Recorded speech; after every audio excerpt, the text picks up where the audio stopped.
বাচ্চাদের কতদিন পর্যন্ত পায়খানা না হওয়া স্বাভাবিক? নবজাতক ও ছোট বাচ্চাদের ক্ষেত্রে কোষ্ঠকাঠিন্য বা পায়খানা না হওয়ার সমস্যা বেশ পরিচিত। অনেক মায়েরাই আমাদের বলে থাকে তাদের বাচ্চারা 2-3 দিন পর পর পায়খানা করে। এটা কোনো সমস্যা কিনা? না, এটা কোনো সমস্যা না। নবজাতক বা 0 থেকে 1 মাস বয়সী বাচ্চারা এমনিতে সাধারণত দিনে কয়েকবার, এমনকি প্রতিবার খাওয়ার পরপরই পায়খানা করতে পারে। আবার কিছু কিছু বাচ্চারা কয়েকদিন পর্যন্ত পায়খানা নাও করতে পারে। এই দুটোই স্বাভাবিক হিসেবে ধরে নেওয়া হয়। তবে যদি 3-4 দিন পার হয়ে যাওয়ার পরও বাচ্চা পায়খানা না করে, বাচ্চা অস্বস্তি বোধ করে এবং বাচ্চার পেট ফেঁপে থাকে, তবে শিশুকে ডাক্তারের কাছে নিয়ে যেতে হবে। বলে রাখা ভালো, ফর্মুলা দুধ খাওয়া শিশুরা মায়ের বুকের দুধ খাওয়া শিশুর তুলনায় তুলনামূলক অনেক কম পায়খানা করে। 1 মাস থেকে 1 বছর বয়সী শিশুদের কতদিন পর পর পায়খানা করা স্বাভাবিক? 1 মাস থেকে 1 বছর বয়সী শিশুরা দৈনিক এমনিতে সাধারণত 1 বার বা 2 বার পায়খানা করে থাকে।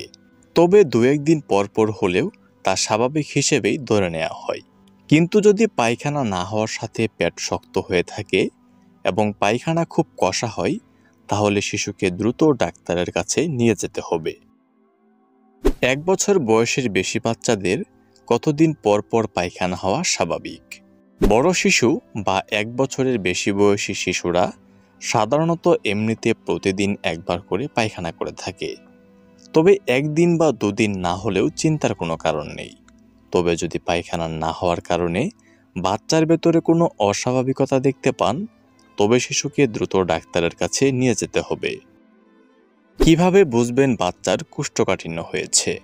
যদি খেয়াল করেন যে বাচ্চা দীর্ঘদিন ধরে পায়খানা করছে না, পায়খানা করলেও শক্ত এবং শুকনো পায়খানা করছে, পায়খানা করার সময় খুব বেশি কষ্ট হচ্ছে বা কান্নাকাটি করছে, পেটে ব্যথা বা অস্বস্তি অনুভব হচ্ছে, পেট শক্ত হয়ে আছে এবং মাঝে মাঝে পায়খানা রাস্তা ফেটে রক্ত আসছে, তবে বুঝতে হবে বাচ্চার কোষ্ঠকাঠিন্য হয়েছে। বাচ্চার কোষ্ঠকাঠিন্য বা পায়খানা না হলে করণীয়: যদি আপনার বাচ্চার ভেতরে কোষ্ঠকাঠিন্যের লক্ষণগুলো দেখতে পান, তবে প্রথমে কিছু ঘরোয়া উপায় অবলম্বন করতে পারেন। যেমন, বাচ্চাকে পর্যাপ্ত পরিমাণ তরল জাতীয় খাবার খাওয়াতে পারেন। বুকের দুধ বা ফর্মুলা দুধের পাশাপাশি 6 মাসের বেশি বয়সী বাচ্চাদের ক্ষেত্রে জল, ফলের রস বা পাতলা স্যুপ খাওয়াতে পারেন। হালকা গরম তেল বা লোশন দিয়ে বাচ্চার পেটে ঘড়ির কাঁটার মতো গোলাকারভাবে ধীরে ধীরে মালিশ করতে পারেন।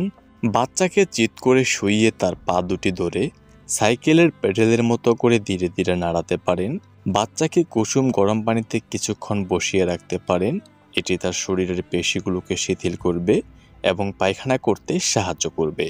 যদি আপনার বাচ্চা 6 মাসের বেশি বয়সী হয় এবং কঠিন খাবারগুলো খাওয়া শুরু করে, তবে তার খাদ্য তালিকায় ফাইবার সমৃদ্ধ খাবার যেমন পাকা কলা, পেঁপে, আলু বোখরা, সবুজ শাকসবজি, ওটস যোগ করতে পারেন। যদি ঘরোয়া পদ্ধতিগুলো অবলম্বন করার পরও কোনো কাজ না হয়, তবে ডাক্তারের পরামর্শ অনুযায়ী ছোট বাচ্চাদের জন্য গ্লিসারিন সাপোজিটরি ব্যবহার করতে পারেন। এটি পায়খানা রাস্তায় পিচ্ছিলতা এনে পায়খানা বের করতে সাহায্য করে। তবে এটি নিয়মিত ব্যবহার করা একেবারেই উচিত নয়, তাই অবশ্যই ব্যবহারের ক্ষেত্রে সতর্ক থাকবেন। কখন ডাক্তারের পরামর্শ নিতে হবে? যদি খেয়াল করেন বাচ্চার দীর্ঘদিন ধরে পায়খানা হচ্ছে না, খুব বেশি অস্বস্তি বোধ করছে, পেটে তীব্র ব্যথা হচ্ছে, বমি হচ্ছে, পায়খানার সাথে রক্ত বের হচ্ছে, দিন দিন অস্বাভাবিকভাবে ওজন কমে যাচ্ছে, খাবার খেতে অনীহা প্রকাশ করছে, তবে দ্রুত ডাক্তারের পরামর্শ নিতে হবে।